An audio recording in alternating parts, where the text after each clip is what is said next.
speaking ကျွမ်းကျင်ဖို့အတွက် grammar ကောင်းမှရမှာလားတနည်းအားဖြင့် grammar မကောင်းဘဲနဲ့ speaking မကျွမ်းကျင်နိုင်တော့ဘူးလားပေါ့နော်ဒီမေခွန်းက speaking နဲ့ပတ်သက်လာရင်အမေအများဆုံးမေခွန်းတွေထဲကတစ်ခုဖြစ်တယ် and ဒီ video မှာဒီမေခွန်းကိုပြပြဝဆွေးနွေးပြသွားပါမယ်အရင်ဆုံးဒီမေခွန်းလိုရင်းတို့ရှင်းဖြည့်ပေးရမယ်ဆိုရင် grammar မကျွမ်းကျင်ဘဲနဲ့ speaking ကျွမ်းကျင်ဆိုတဲ့အဆင့်ကိုမရောက်နိုင်ပါဘူး there's no way ဒါပေမဲ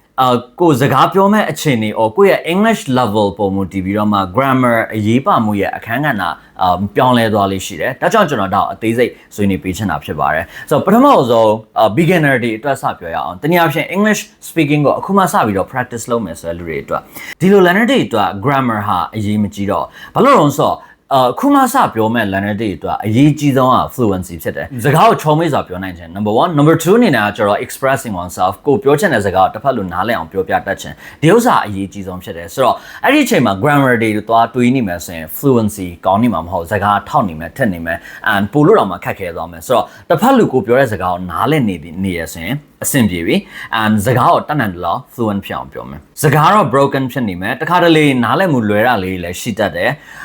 တခါတလေဘာကိုမှနားမလဲလိုက်တာတွေလည်းရှိတတ်တယ်ဒါပေမဲ့မတတ်နိုင်အောင်စကားအခုမှစပြောတာဖြစ်တဲ့အတွက်အဲ့ဒီအဆင့်ကတော့လူတိုင်းကြော်ဖြတ်ရပါတယ်ဆိုတော့အဲ့ကနေပဲစရတာပေါ့နော်ဆိုတော့ပြောတတ်တယ်လို့ပြောပေါ့ဒါပေမဲ့အဲ့ဒါကကျတော့ရေရှည်အတွက်အဆင်ပြေစပြောတဲ့အခါအတွက်လောက်ပဲအဆင်ပြေတာမျိုးဘောင်းဆိုအဲ့ကနေတဖြည်းဖြည်းချင်းကိုက grammatically accurate sentence တွေကိုပြောတတ်ဖို့ကြိုးစားနေရမှာဟုတ်တယ် daily conversation တွေဆိုပါဆိုအဲ့ဒီ daily conversation တွေဆိုရင်လည်းလေတလားဟိုတချို့တော့အချင်းတွေမှာကျတော့စကားတွေ broken ဖြစ်လဲတိတ်ပြဿနာမရှိဘူးသူတို့ဖြင့်ကိုပြောတဲ့စကားတစ်ဖက်လိုနားလဲနေအဆင်ပြေသတိထားမိမှာပါ English ဇာတ်ကားတွေမှာတချို့ non natives တွေလေ English လို့ပြောတဲ့အခါ broken ပြောရပဲရဒါပေမဲ့သူတို့ပြောတဲ့စကားကိုကနားလဲနေတာဖြစ်တဲ့အတွက်တိတ်ပြဿနာမရှိဘူးမှန်တော့မမှန်ဘူးပေါ့ဥပမာသူစကားပြောတော့နားထောင်လိုက်တာနဲ့ဒီပုဂ္ဂိုလ် English တိတ်မကျွမ်းဆိုတော့သိရတယ်ဒါပေမဲ့ तू ကကိုယ့်ကို express လုပ်နိုင်တယ်အဲ့လောက်ဆိုရင်တော့လုံလောက်တယ်အခါများစွာမှာတော့အဲ့လောက်ဆိုရင်လုံလောက်တယ်ပေါ့နော်ဒါပေမဲ့နေ့စဉ်ဘဝမှာတချို့အချိန်တွေမှာစကားကိုအရှည်ကြီးပြောရတာရှိမယ်အကျယ်တဝင့်ပြောရတာရှိမယ်အဲ့လိုမျိုးအချိန်ရောက်ပြီဆိုရင်ကိုက grammar ဘိုင်းအားနည်းရဆိုရင်မပြောတတ်တော့ like အရာတစ်ခုကိုအကျယ်တဝင့်ရှင်းပြရတော့မယ်ဆိုတဲ့အခါကျရင်ရှင်းပြခက်ခဲတာတွေဖြစ်တတ်တယ်ဆိုတော့ communication ဘိုင်းမှာထိခိုက်လာနိုင်တယ် and ဒုတိယတစ်ချက်အနေနဲ့ကျတော့ grammar ဘိုင်းအားနည်းရဆိုရင်တစ်ဖက်လူကိုပြောတဲ့စကားကိုနားမလည်တာတွေကြုံတွေ့ရတတ်တယ် or နားလည်မှုလွဲတာတွေဖြစ်တတ်တယ်ဥပမာကိုပြောချင်တာတစ်မျိုးပြောထွက်သွားတာတစ်မျိုးပြောချင်တာကမင်းထမင်းစားပြီလားလို့မေးချင်တာမြန်မာစကားနဲ့ပြောမယ်ဆိုပါစို့အဲ့ဒါကိုမင်းထမင်းစားလားလို့မိတာမျိုးပေါ့နော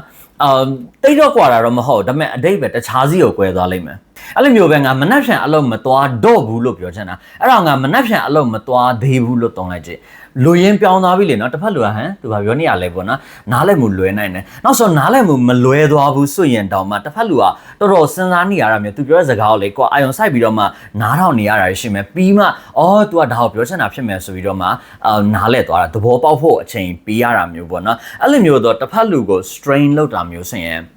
်ကောင်းတဲ့ communication တခုမဖြစ်တော့ဒီလိုမျိုးလေးလ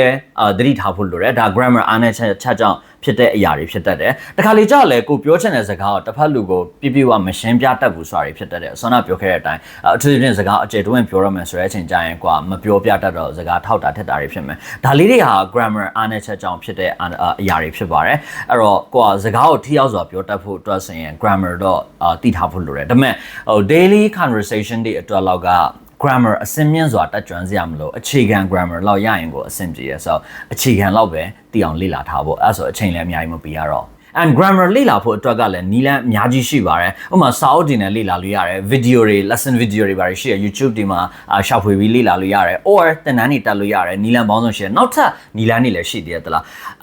အဲ့လို grammar လေ့လာဖို့အတွက်နီလန်လေးတွေပေါ့နော်အများကြီးရှိရဆိုတော့အဲ့ဒါလေးတွေရောစိတ်ဝင်စားလားပေါ့နော်သိချင်လားပေါ့သိချင်ဆိုရင် comment ထဲမှာပြောထားပေးလေ okay ဒီ video မှာတော့မပြောတော့ because တအားရှိသွားမယ်ထင်တယ်အဲ့တော့ maybe learner တို့စိတ်ဝင်စားဆိုရင်လည်း comment ထဲမှာပြောထားပေးပေါ့နော် grammar လေ့လာဖို့နီလန်ဘောင်းစုံတခြားဘယ်လိုနီလန်တွေရှိသေးလဲအထူးသဖြင့် learner တို့ကြုံဖူးမှာပါ grammar လိုအပ်တယ်ဆိုလို့လေ့လာလိုက်ပါရဒါပေမဲ့စကားပြောတဲ့အခါကျတော့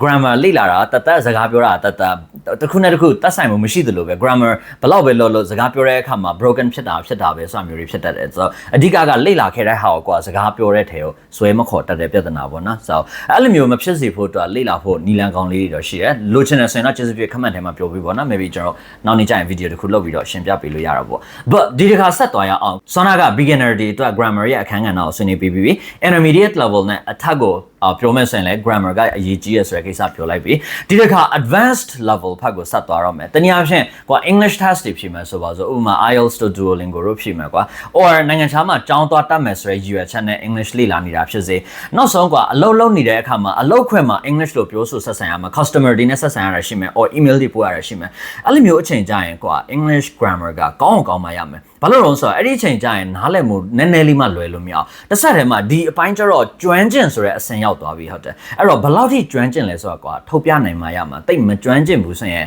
ကွာဥပမာ English test တွေဖြစ်ရင်လည်းအမှတ်တွေရော့နေမှာပဲ customer တွေကို email ပို့တဲ့အခါ customer တွေနဲ့စကားပြောတဲ့အခါကိုပြောတဲ့စကား broken ဖြစ်နေရဆိုရင်တစ်ဖက်လူကနားမလည်ဘူးဆိုရင်လည်းဒါအယောင်းရဲ့ကိစ္စတစ်ခုကအဆင်ပြေဖို့မလွယ်ဘူး and also impression ကြတယ်ဒါကိုပြောပါတယ်ဆိုတော့ grammatically accurate sense တွေပြောတတ်ဖို့အရေးကြီးပါတယ်လူရင်းပြောရမယ်ဆိုရင် advanced level ကိုရောက်ဖို့အတွက် grammar ကိုမကျွမ်းကျင်လို့မရအောင်အဲ့တော့ဒီ video မှာဆွေးနွေးပြီးနေတယ်မိခုံးပေါ့နော် grammar မကျွမ်းကျင်ပဲနဲ့ speaking မကျွမ်းကျင်နိုင်တော့ဘူးလားပေါ့နော်မကျွမ်းကျင်နိုင်တော့ပါဘူး grammar တက်ကျွမ်းမှရမယ်ဒါပေမဲ့ speaking ကောင်းဖို့ grammar ချီပဲထိုင်လေ့လာနေလို့လည်းမရအောင် speaking လည်းလေ့ကျင့် grammar လည်းသိအောင်ကျွမ်းကျင်အောင်လုပ်ပေါ့နော်ဒီနှစ်ခုစလုံးတွန်းတွဲသွားမှရမှာဖြစ်ပါတယ်အဲ့တော့အနည်းချုပ်ပါမယ်စကားကိုအခုမှစပြောတဲ့ learner တွေအတွက်grammar ကတိတ်အရေးမကြီးဘူး fluency ကပိုအရေးကြီးသွားပါမယ် and daily conversation တွေအတွက်ဆိုရင်အခါများစွာမှာ grammar ကအရေးမကြီးတော့ because နောက်ဆုံးကျွန်တော်တို့မှာ broken နေပြောရင်ပြောပလိုက်ကြတာလေးရှိရကွာချင်းနေပြီးရင်ပေါ့နော်သူတို့ဖြင့်တစ်ဖက်လူကကိုပြောစကားကိုနားလည်နေသေးရတော့ပြဿနာမရှိဘူးဒါပေမဲ့grammar အားနည်းရဆိုရင်တော့နားလည်မှုလွယ်ချင်းနေတော့မကြာခဏဖြစ်တတ်တယ်ဒါလေးလည်းသတိထားပြီးပေါ့ဆိုတော့ learner တွေရဲ့ target ကgrammatically accurate sense တွေပြောနိုင်မယ်။တနည်းအားဖြင့် grammar စကားပြောတဲ့အခါ grammar အမှားတွေတတ်နိုင်သလောက်မလုံးမိအောင်ကွာသတိထားပြီးပြောဖို့လိုပါတယ်။သူတို့ဖြင့်ကျွမ်းကျင်ဆိုတဲ့အဆင့်ထိသွားဖို့အတွက်ဆိုရင် grammar အမှားတစ်ခုမှရှိလို့မရအောင်။ကဲကျွန်တော်ဒီ video ကိုတော့ဒီမှာပဲရပ်လိုက်ပါမယ်။ဒီဆွေးနွေးချက်ကိုသဘောကျခဲ့မှထင်ပါတယ် and ခုလိုမျိုးသော video တွေ content တွေနောက်ထပ်တင်ပေးစေချင်သေးရဆိုရင်လည်းကျေးဇူးပြု comment ထဲမှာ more လို့ရေးထားပြီးပေါ့နော်။ပြီးတော့ဆွမ်းနာပြောခဲ့တဲ့grammar လေ့လာဖို့နီလန်လေးတွေပေါ့နော်။ဒါဘာတွေရှိမလဲပေါ့။ဒါလေးတွေကိုစိတ်ဝင်စားရဆိုရင်လည်း comment ထဲမှာစိတ်ဝင်စားကြောင်းလေးပြောထားပြီးပေါ့။နောက် video မှာတူပြန်ဆုံမယ်နော်။See ya